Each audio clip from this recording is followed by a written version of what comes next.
Sakit mah. Mah, saya ngantuk. Capek. Namun sang ibu tak menggubrisnya dan tetap melemparnya di saluran irigasi. Disitulah Rauf menghembuskan nafas terakhirnya. Assalamualaikum warahmatullahi wabarakatuh. Halo teman-teman semua. Selamat datang kembali ya di channel Biko Story. Dan pada video kali ini Biko Story akan membahas sebuah kasus yang terjadi di Subang, Jawa Barat, di mana seorang remaja laki-laki ditemukan di sebuah saluran irigasi dalam kondisi tak bernyawa dan tangan yang terikat. Penemuan yang kemudian menyeret sang ibu sebagai pelaku, bahkan kakek juga pamannya.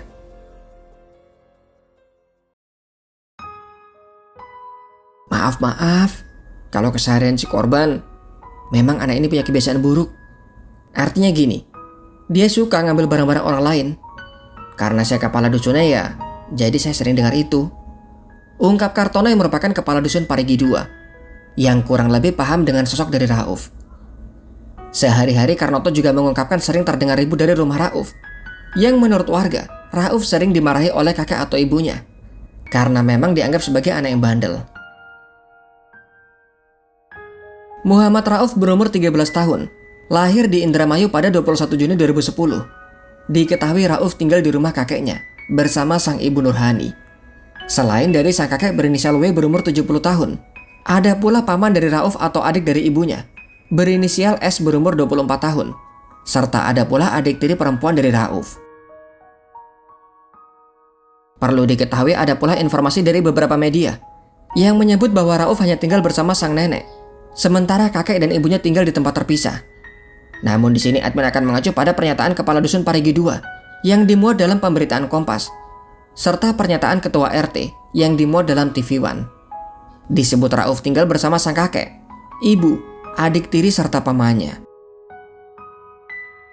Terkait dengan Rauf yang dikatakan sangat bandel dan suka mencuri, nampaknya semua adalah imbas dari rumah tangga orang tuanya yang sudah hancur, di mana diketahui ayah dan ibunya sudah bercerai.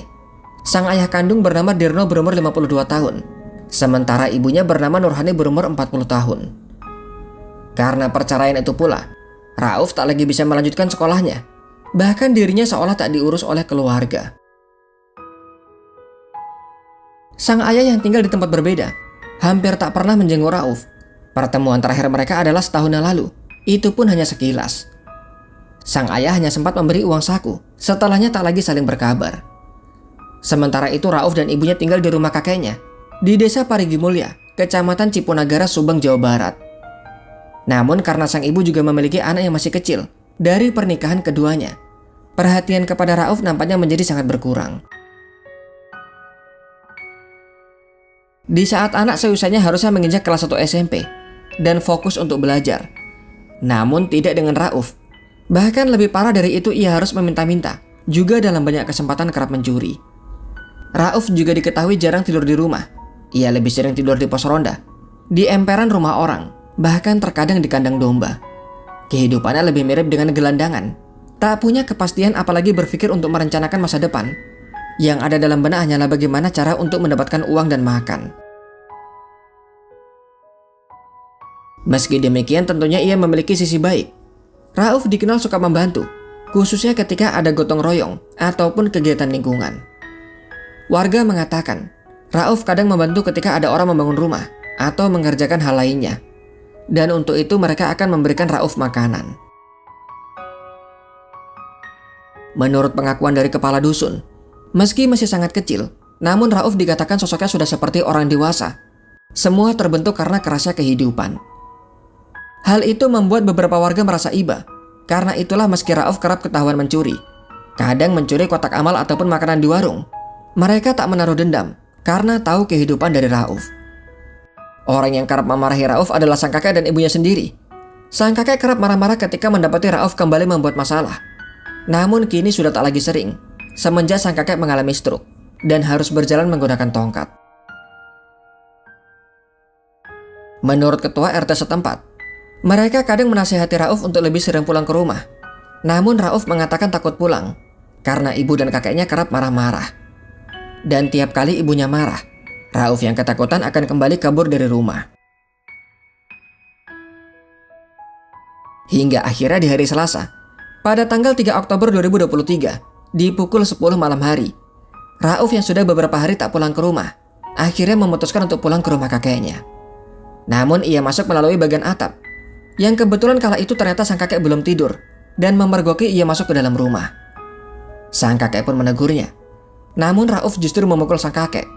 Kakek yang jengkel lantas balik memukul menggunakan gergaji yang kala itu ada di dekatnya. Keributan yang terjadi malam itu membuat sang ibu datang untuk mengecek, bertepatan dengan sang kakek yang berteriak memanggilnya. Ketika masuk dari pintu itulah Rauf hendak kembali kabur. Sang ibu pun langsung memegangnya. Rauf yang masih terus memberontak ketika dipegang membuat sang ibu merasa jengkel. Disitulah ia kemudian dibanting di sebuah dipan dari papan. Rauf kemudian ditindis hingga tak bisa bergerak. Dalam kondisi masih ditindis, sang kakek memukuli kepala Rauf dengan gergaji, juga menggunakan tongkat bantu jalan.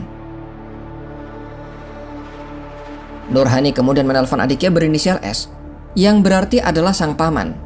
Nurhani mengatakan Rauf ada di rumah. Nampaknya Rauf kala itu memang tengah dicari. Setelah S datang, bersama-sama mereka mengikatnya menggunakan tali tambang dan menyumpal mulut menggunakan sebuah boneka. Rauf lantas dibawa ke dapur dan di sanalah mereka melakukan aksi fisik. Tak hanya menggunakan tangan, mereka juga menggunakan tongkat bantu jalan sang kakek, menggunakan pipa paralon, juga menggunakan bambu dari pagar.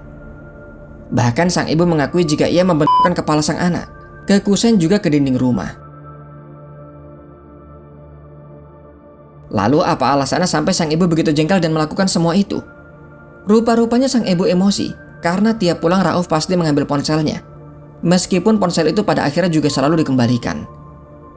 Rauf juga berulang kali minta dibelikan ponsel sendiri, serta kejengkelan lainnya adalah karena Rauf kerap membuat masalah di luar. Kembali kepada Rauf yang dalam kondisi memprihatinkan. Melihat Rauf yang sudah sangat tak berdaya, mereka lantas meletakkannya di depan kamar, namun masih dalam kondisi tangan terikat. Sang ibu lantas pergi ke tetangga untuk meminjam motor, dengan maksud awal akan mengantarkan Rauf ke ayahnya. Motor yang dipinjam kala itu adalah motor Yamaha Jupiter. Namun ketika Rauf dibawa dengan motor Jupiter, sang ibu kesulitan. Maka akhirnya Nurhani pergi ke tetangga lainnya berinisial E untuk meminjam motor Honda Beat. Menggunakan motor itulah Rauf dibawa dengan diletakkan di bagian depan. Berangkatlah mereka ke wilayah Bongas.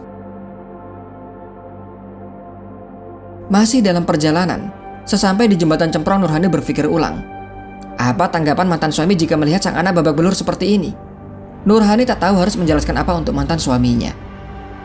Dari situlah timbul niat keji ibu kepada anak kandungnya, yaitu membuang Rauf di saluran irigasi atau sungai di Blok Sukatani, Desa Bugis, Kecamatan Anjatan, Indramayu. Sungguh sangat mengerikan. Yang paling menyayat kala itu Rauf sebenarnya masih hidup, bahkan mengatakan kepada sang ibu, "Mah, sakit mah. Mah, saya ngantuk, capek." Namun sang ibu tak menggubrisnya dan tetap melemparnya di saluran irigasi. Disitulah Rauf menghembuskan nafas terakhirnya. Keesokan harinya, seorang warga yang lewat menemukan tubuh Rauf di pinggir saluran. Penemuan yang menghebohkan semua warga dan langsung beredar di media sosial Facebook. Mereka pun langsung melaporkan hal itu ke polisi. Tak butuh waktu lama bagi polisi untuk mengantongi identitas jenazah tersebut. Maka yang pertama ditemui tentunya adalah keluarga. Ketika polisi datang ke rumah kakek W, warga terdekat menyampaikan kecurigaannya, di mana semalam sempat terdengar keributan dari rumah tersebut. Dugaan semakin kuat ketika polisi masuk ke rumah untuk memintai keterangan. Mereka melihat bercak merah di beberapa bagian, di stop kontak kabel, di kipas, juga di beberapa kayu di dalam rumah. Yang total ada 37 titik bercak merah. Polisi tak buru-buru dan lanjut dengan interogasi. Yang pada interogasi awal itulah sang ibu langsung mengakui. Awalnya ada 4 orang yang ditahan oleh polisi, yang termasuk di dalamnya adalah pemilik motor yang dipinjam oleh sang ibu. Namun kemudian polisi menetapkan 3 tersangka. Sang ibu Nurhani, W sang kakek, serta S yang merupakan paman Rauf.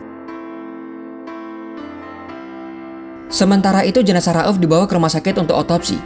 Hasil dari otopsi menunjukkan ada pasir yang masuk ke dalam saluran pernapasan, yang tentunya bisa menyebabkan kematian. Apalagi Rauf dalam kondisi lemah, Dengan tangan terikat ke belakang akan semakin sulit untuk bertahan hidup. Berdasarkan hasil investigasi para pelaku, polisi menyatakan bahwa aksi ini terjadi spontanitas, dipicu Rauf yang terlebih dahulu memukul sang kakek, hingga membuat sang ibu sangat emosi. Kini ketiganya harus mempertanggungjawabkan apa yang telah mereka lakukan. Mereka diancam dengan pasal 35 tahun 2014, perubahan Undang-Undang Nomor 23 tahun 2002 tentang perlindungan anak. Ancaman maksimalnya adalah 15 tahun penjara dan denda 15 miliar rupiah. Meski demikian belum diketahui vonis apa yang dijatuhkan kepada ketiganya. Jika ada kesalahan dalam video, informasi yang kurang atau pendapat yang berbeda, silakan berikan komentar kalian. Sampai di sini kisah dari admin. Sampai jumpa kembali di video selanjutnya. Wassalamualaikum warahmatullahi wabarakatuh.